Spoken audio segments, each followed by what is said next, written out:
Hola, soy Gonzalo Heredia y en el capítulo de hoy vamos a aprender un poco sobre quiénes dan nombre a las calles principales de la ciudad de Buenos Aires. ¿Sabés quién fue Federico Lacroze o el coronel Pringles? Y así tantos otros. Así que vayamos a la apertura del programa, que enseguida te cuento todo sobre ellos. Las tardecitas de Buenos Aires tienen ese... por arenales.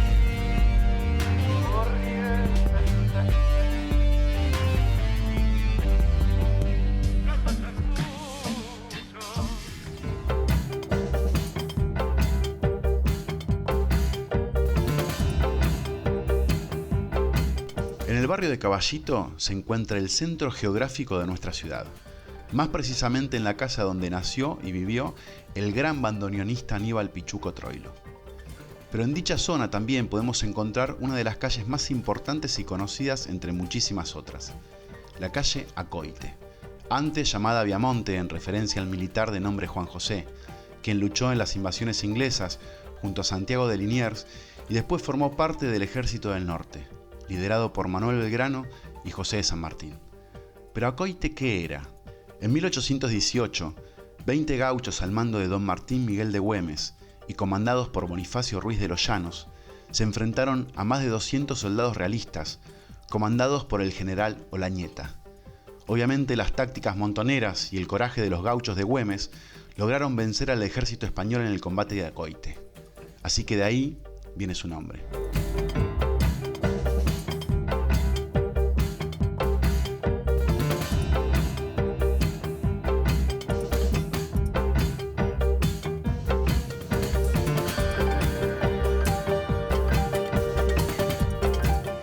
Pablo Adrián Vázquez, secretario del Instituto Nacional de Investigaciones Históricas, Juan Manuel de Rosas. Güemes tenía una formación clásica dentro de lo que es la línea de combate del ejército, que estaba formado primero por el ejército español.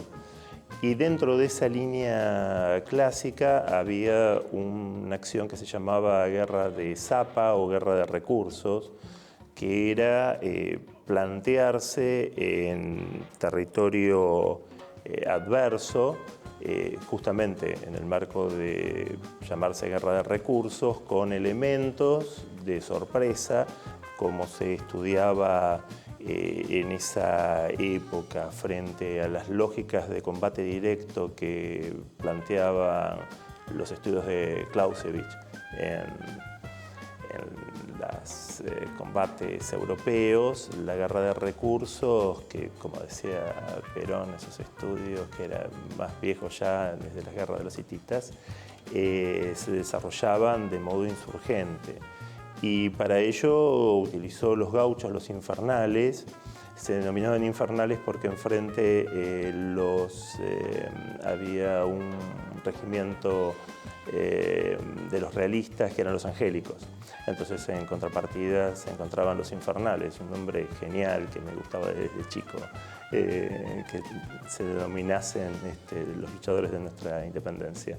Y con ello llevó adelante cientos de pequeños combates en toda la zona de Salta, Jujuy, lo que sería la actual zona sur de Bolivia, y que infringió muchísimas bajas en las fuerzas realistas, de tal sentido que el propio San Martín dispuso que esa tenía que ser la estrategia a seguir para el ataque de las fuerzas realistas, y de hecho dependió de Güemes y sus gauchos para su plan de liberación continental. Digamos, la muerte de Güemes en el 21 fue un duro golpe en la estrategia de San Martín. Así que las tácticas a modo de anécdota, hay un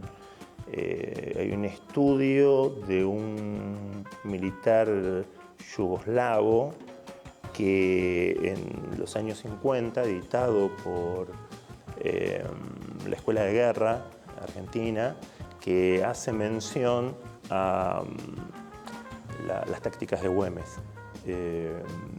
es un militar previo a la guerrilla de Tito. Y para que vean la impronta que tuvo esas acciones armadas que no pudieron de ningún modo derrotarla ninguna de las fuerzas, ni de Tristán, ni Goyeneche, ni ninguno de los jefes realistas.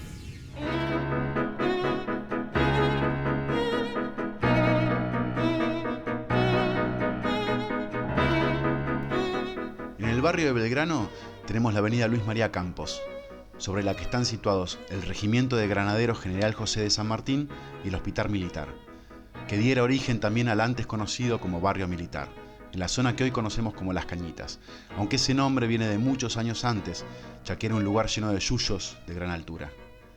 ¿Pero sabemos quién era ese tal Luis María Campos? Bueno, Luis María Campos fue un militar argentino, cuyo mérito más importante fue ser el cuñado de Justo José de Urquiza, aunque también debemos decir que fue ministro de guerra en 3 oportunidades, y por eso fue uno de los responsables de la Guerra de la Triple Alianza, o la Masacre del Paraguay, uno de los conflictos más sangrientos de la historia americana, en la que murió combatiendo toda la población masculina paraguaya contra el ejército al mando de Bartolomé Mitre. Y haber sido responsable de la muerte de tantas personas en una guerra, consideramos que es un mérito menor al de ser cuñado de alguien importante como Urquiza, claramente. Hola, soy Vicente Mario Di Maggio, historiador.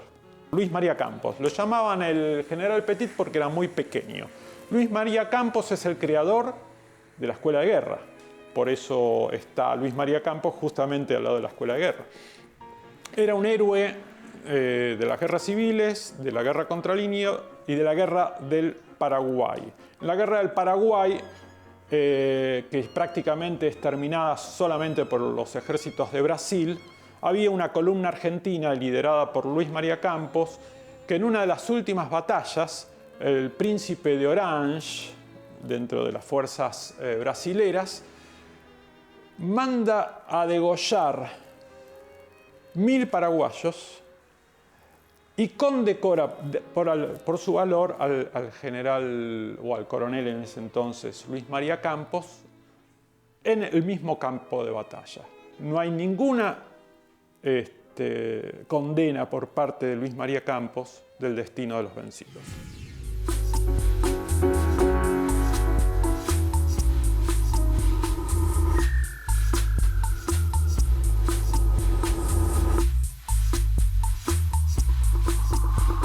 La Guerra del Paraguay, para el revisionismo histórico, conlleva un punto clave que, a diferencia de la historia oficial o la historia que defendió Mitre, para nosotros es una afrenta, es el ataque artero de la Argentina unida al Imperio del Brasil y los sectores colorados del Uruguay contra el Estado paraguayo, masacrando a la población sin sentido.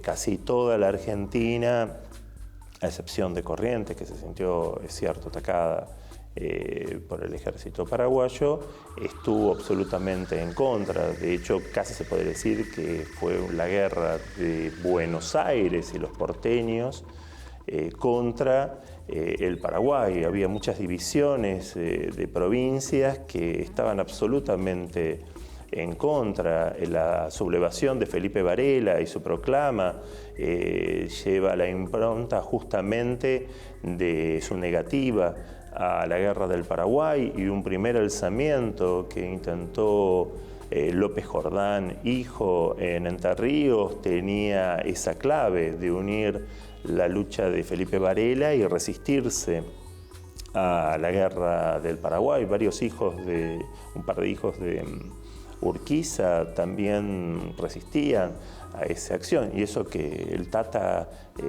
se benefició vendiendo caballada al ejército porteño.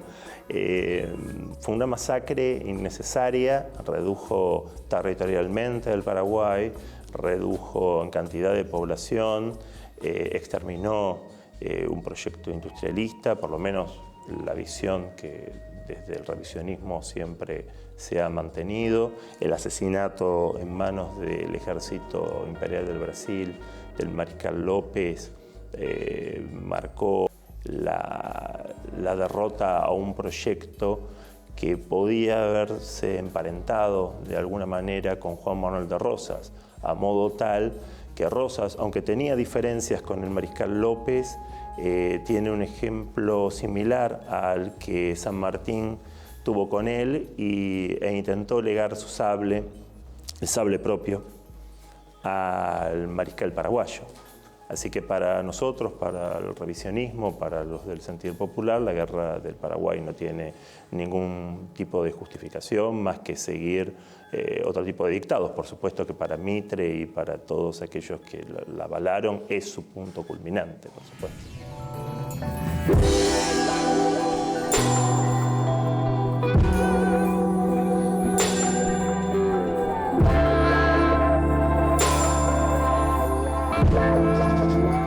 Un caso curioso es el de Salvador María del Carril. Él fue uno de quienes estuvieron en 1853 redactando nuestra Constitución Nacional. Esta avenida, que nace en Constituyentes, recorre los barrios de Villa Pueyrredón, Agronomía, Villa Urquiza y Parque Chas. Pero resulta que Salvador María del Carril tiene una historia muy particular, ya que fue un jurista y político argentino, masón y seguidor del pensamiento de Bernardino Rivadavia, un personaje al que el revisionismo histórico tilda de nefasto en nuestra historia argentina. Y del Carril fue también responsable directo del fusilamiento de Manuel Dorrego, gobernador de la provincia de Buenos Aires en 1828. Del Carril le escribió directamente al general Juan Lavalle las órdenes para que realizara el fusilamiento. Hemos estado de acuerdo en la fusilación de Dorrego desde antes que ahora. Ha llegado el momento de ejecutarla, ordenó del Carril a Lavalle. Una vez firmado el pacto de Cañuelas, que llamaba elecciones con una lista unificada entre unitarios y federales, del Carril generó un enorme fraude electoral y se impuso su propia lista, causando hechos de violencia que dejaron como saldo 43 muertos, por lo que Rosas dio por anuladas las elecciones y Lavalle se vio obligado a renunciar. Traicionera historia la de este señor del Carril, quien a su vez firmó el decreto que fundaba el principal título de derecho territorial de nuestro país en las Islas Malvinas. Ya habiendo sido gobernador de San Juan, del Carril fue nombrado vicepresidente durante el mandato de Justo José de Urquiza. Y después, Bartolomé Mitre lo nombraría como ministro de la Corte Suprema de Justicia de la Nación. Y ya que estamos con del Carril, Mitre y la Nación, hay que decir también que fue el diario fundado por Bartolomé quien publicó las cartas de del Carril a Lavalle, ordenando el asesinato de Dorrego. Por lo que del Carril fue condenado al ostracismo político, y poco más se supo de él. Salvador María del Carril es un conspicuo hombre del patriciado, acompañó en todo lo que pudo a Bartolomé Mitre, casi fue presidente, fue su canciller. La forma en que llevó adelante las relaciones exteriores de nuestro país denotó la forma con que se entendía la política en aquel tiempo, cerrado en cuanto a las lógicas latinoamericanas, abierto a las miras europeas. Hombre de estilo, no se llevaba muy bien con la mujer, de hecho en la parte de atrás del cementerio de la Recoleta se lo ve muy orondo a él, pero de espaldas al busto de su mujer. Se ve que hasta el final de sus días no conciliaron mucho. Y es una larga tradición de gente del patriciado que dentro del unitarismo marcó lo que uno podría llamar aquellos formadores del odio de aquel entonces y que instigaron, sea Lavalle o algunos otros, a tomar las armas y generar todas las acciones de violencia de aquel momento. Figuras como del Carril y otros que integraron las logias y generaron acciones desestabilizadoras contra no solo Dorrego, Rosas, sino que se irían repitiendo a lo largo de nuestra historia.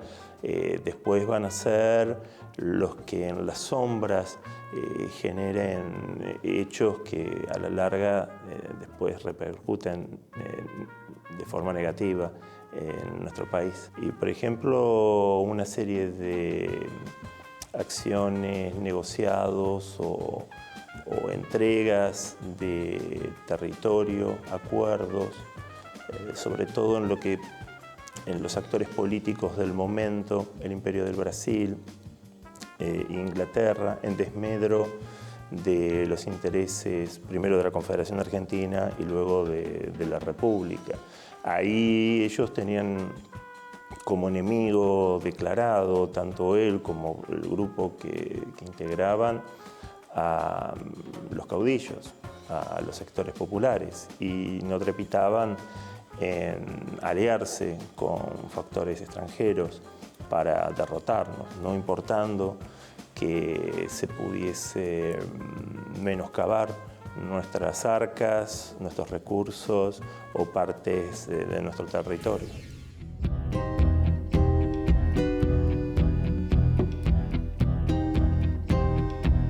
¿Cuántos de ustedes fueron a hacer compras al shopping ubicado sobre una de las avenidas más lindas de la ciudad de Buenos Aires?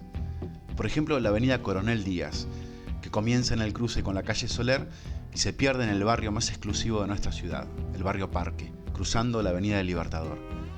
Y justamente hablando del Libertador San Martín, el coronel Pedro José Díaz, nacido en Mendoza, perteneció al ejército de los Andes. Participó en la guerra contra el Brasil y formó parte de las guerras civiles, llegando a combatir en la batalla de Caseros en las filas de Juan Manuel de Rosas. Pasó por Chile y Perú, en el ejército sanmartiniano combatiendo en Chacabuco, Cancha Rayada, Maipú y Ayacucho, pero siempre participó de levantamientos militares y guerras civiles, como en 1816, cuando aplastó la Revolución Federal en Santiago del Estero y luchó junto a Díaz Vélez frente a los federales de Santa Fe. Lo curioso de todo esto es que la avenida Coronel Díaz ya se llamaba Coronel, pero con doble L al final, ya que el propietario de esos terrenos tenía ese mismo apellido. Después se le agregó el apellido Díaz a la avenida, pero como había 13 militares argentinos con ese mismo nombre, no se sabía muy bien a cuál de ellos homenajeaba. Hasta que hace no muchos años atrás, la entonces Municipalidad porteña salió a aclarar que se trataba de don Pedro José. Hola, soy Gabriel Di Meglio, soy historiador e investigador de CONICET y actualmente soy director de este museo, que es el Museo Histórico Nacional. ¿Qué calles deberían cambiar su nombre en Buenos Aires? La verdad que tendría que ponerme a mirar los nombres de las calles y ver cuáles. En general, los cambios de nombre muchas veces obedecen a, por un lado, alguna condena retrospectiva sobre alguna figura que fue homenajeada en algún momento, o a la necesidad de incluir nuevos nombres, que me parece más relevante todavía, ¿no? Es decir, así como en su momento en Puerto Madero se pusieron nombres de mujeres porque había pocos nombres de mujeres en la ciudad, etc. Tiene que ver con eso, que me parece interesante, la inclusión de nombres nuevos. Ahora, ¿a quién habría que sacar para eso? Bueno, eso es lo que habría que discutir. En principio, digamos, hay figuras, qué sé yo, Ramón Falcón, que fue un comisario represor, digamos, que asesinó a un montón de gente y que la verdad que no merece ningún tipo de homenaje, podría ser una calle que uno le cambiara el nombre. O Rauch, que ya se le cambió de hecho, que era porque había sido básicamente un matador de indios, ¿no?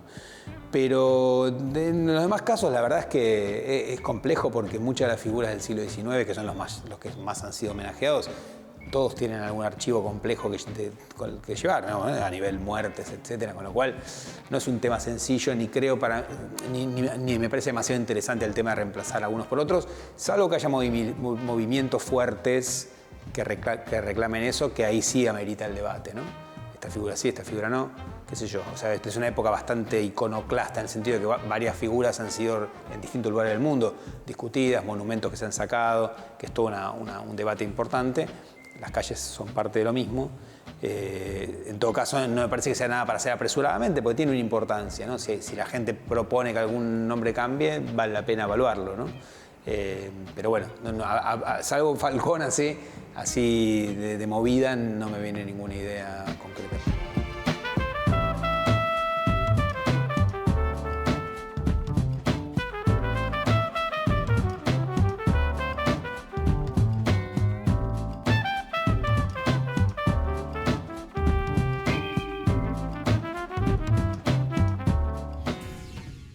Hola, soy Carlos Caramelo, soy escritor, analista político. Hay personalidades de este país que ya es como hora de que tengan una calle en la ciudad de Buenos Aires.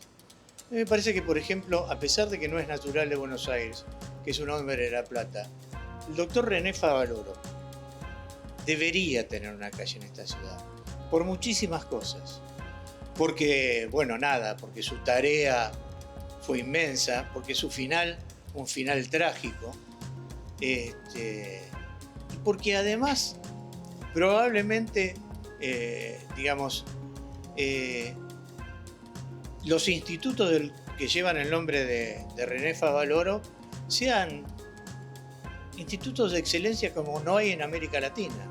Digo, es raro que una calle, no sé, qué sé yo, en la que está instalado el Instituto Favaloro, a la que acuden, no tenga el nombre de René. Me parece. Hay pocos futbolistas, además, hay pocos. Uno solo. Bueno, Maradona no tiene una calle en Buenos Aires. Probablemente uno de los tipos que no debería tener una calle en Buenos Aires es Alvear. Alvear, el de 1815, el que le pidió a la corona británica que asumiera, que adoptara a la ciudad de Buenos Aires, porque ellos se sentirían honrados de pertenecer a la corona, y sin embargo tiene, para mí personalmente, un gran traidor, además, un gran traidor. Estábamos con el 25 de mayo fresquito y íbamos hacia el Congreso de Tucumán. Y sin embargo tiene una de las avenidas más importantes de la ciudad de Buenos Aires.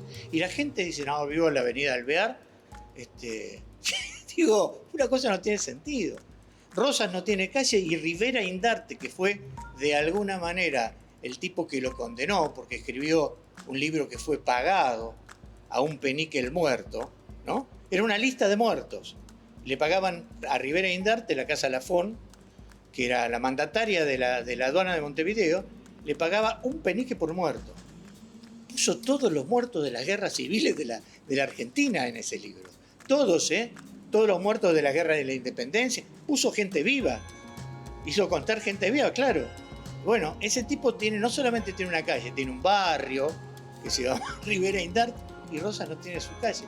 Me parece que en ese sentido el Consejo Deliberante, que cada tanto determina que hay ciudadanos ilustres que quién sabe, bien podría ser una excepción y nombrar algunas de las personalidades que estamos hablando.